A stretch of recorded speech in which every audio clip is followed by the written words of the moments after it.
आज आपण बोलणार आहोत हॉस्पिटल बॅग चेकलिस्टबद्दल. ही खूप महत्त्वाची एक गोष्ट आहे जी आम्हाला सतत पेशंट्स विचारत असतात की मॅडम आता डिलिव्हरीची तारीख जवळ आली आहे, कधीपासून हॉस्पिटल बॅग भरायची आणि त्यामध्ये काय काय भरलं पाहिजे. तर आता डिलिव्हरी कधी पण होऊ शकते, 34-36 आठवडे आलेले आहेत. आता ही योग्य वेळ आहे ज्यामध्ये तुम्ही डिलिव्हरीची बॅग पॅक करून ठेवली पाहिजे. तर आता त्यामध्ये पॅक करायचं आहे काय, आपण त्याचं एक सिम्पल डिव्हिजन करूया. एक असतात मदरचे इसेन्शियल्स, एक असतात बेबीचे इसेन्शियल्स, काही महत्त्वाची कागदपत्रे किंवा डॉक्युमेंट्स आणि काय काय त्यात नाही टाकायचे किंवा काय टाळायचे ह्याबद्दल बोलूया. So hello everyone, I am doctor Apurva Deshpande, IVF expert आणि गायनेकॉलॉजिस्ट फ्रॉम बारामती.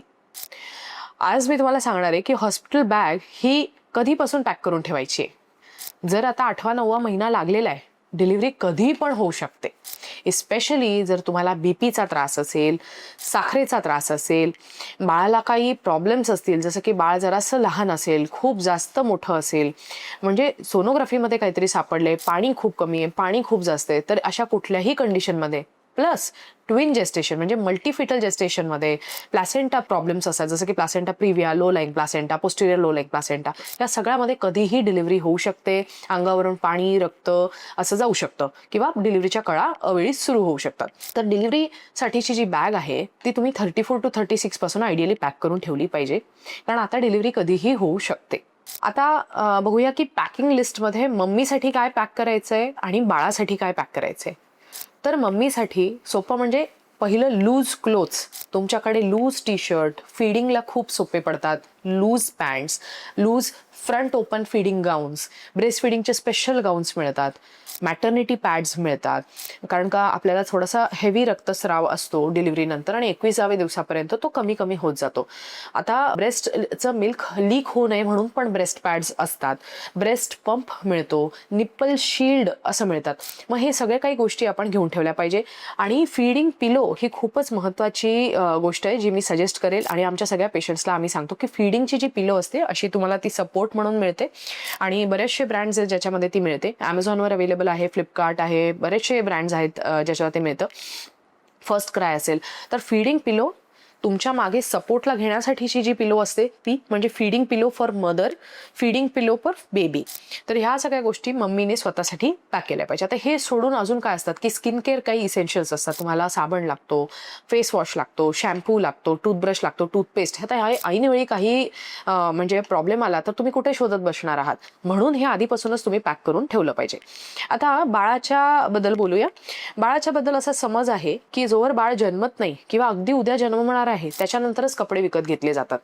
आता काय असतं की ज्या हायरिस्क प्रेग्नन्सीज असतात की ज्या आता राऊंड अबाउट खूपच हायरिस्क प्रेग्नन्सीचं प्रमाण वाढलेलं आहे, त्या सगळ्या मदर्सनी ना आधीपासूनच एक 34-36 वीक्स पासून एक 2-3 जोड कपडे का असे ना धुवून वाळवून स्वच्छ इस्त्री करून ठेवले पाहिजे. ते सुती असले पाहिजे, ते सॉफ्ट आणि लूज असले पाहिजे. जनरली त्यांचे ते ज्या सॉफ्ट नॉट्स असतात त्या पण सॉफ्ट असल्या पाहिजे, त्यांची बटणं नसली पाहिजे, त्यांना वेलक्रो नसला पाहिजे, न टोचणारी जे हे असतात दुपटी असतात ती वापरली पाहिजे, त्यांना टोपडं असतं ते वापरलं पाहिजे. आणि काही म्हणजे गोष्टी जसं की डायपर मिळतात, न्यूबॉर्नचे डायपर्स असतात, नंतर हे जे क्लॉथ डायपर्स आज आपण बघतो सो दॅट म्हणजे एवढं पोल्युशन आहे, प्लास्टिक पोल्युशन, तर तो कमी व्हायला पाहिजे. तर अशा नाना प्रकारच्या गोष्टी आहेत ज्या तुम्हाला बाळासाठी नंतर जन्मानंतर वापराव्या लागू शकतात. सो लंगोट झालं, कॉटनचे डायपर्स बाळाचे मिळतात जे रियुजेबल असतात. नंतर तुम्ही प्लास्टिकचे डायपर देखील काही इमर्जन्सीसाठी वापरू शकता.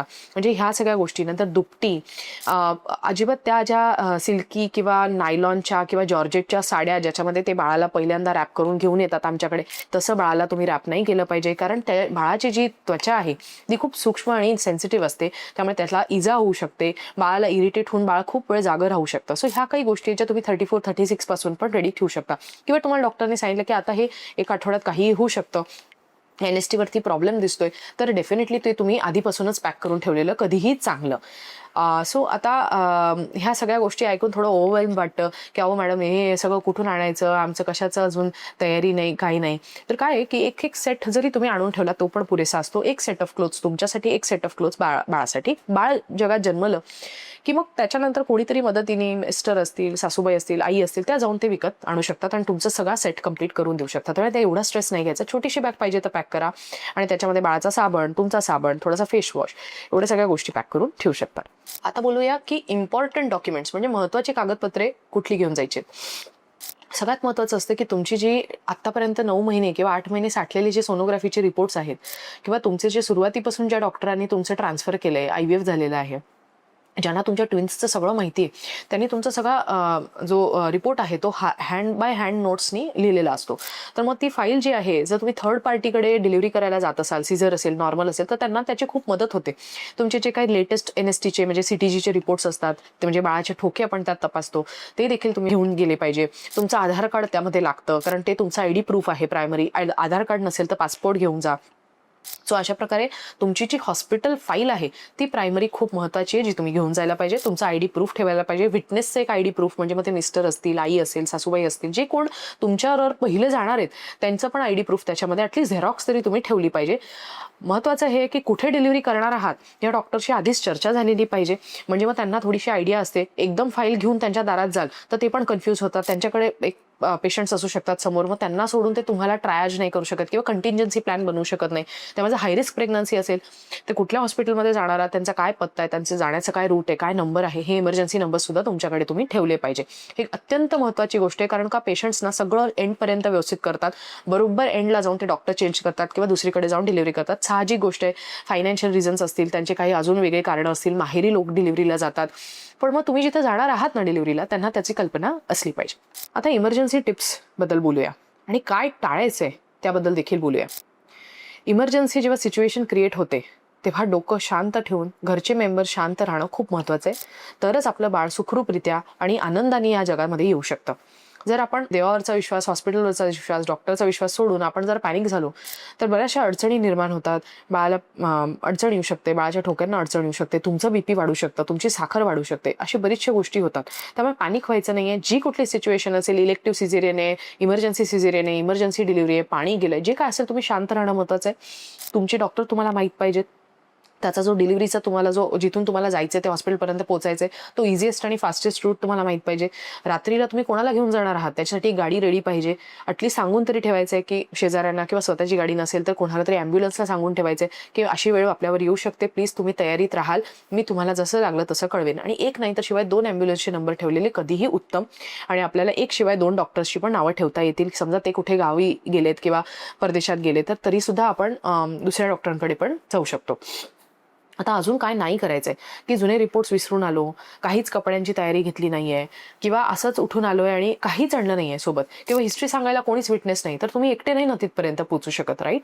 सो हे सगळं तुम्ही शेवटच्या ट्रायमिस्टरमध्ये टाळायचंय. सांगितलेल्या टेस्ट, सोनोग्राफ्या, डॉपलरचे रिपोर्ट, NST, हे जे काही सांगितलंय ते सगळं करत राहायचंय. आता हा शेवटचा आणि महत्त्वाचा टप्पा आहे. आता डिलिव्हरीमध्ये व्यत्यय येता कामा नये. आवर्जून सांगते की ह्या माझ्या टिप्स फॉलो केल्याने नक्कीच तुम्हाला खूप खूप फायदा होईल आणि बाळ सुखरूपरित्या, आई सुखरूपरित्या होण्यासाठी हे खूप महत्त्वाच्या अशा टिप्स आहेत. सो आणि तुमच्या काहीही डिलिव्हरी रिलेटेड टिप्स तुम्हाला अजून रिक्वायर्ड असतील किंवा तुम्हाला अजून इन्फॉर्मेशन हवी असेल तर जरूर मला दिलेल्या I बॉक्समध्ये मेसेज करा, मी त्याचं उत्तर देईन.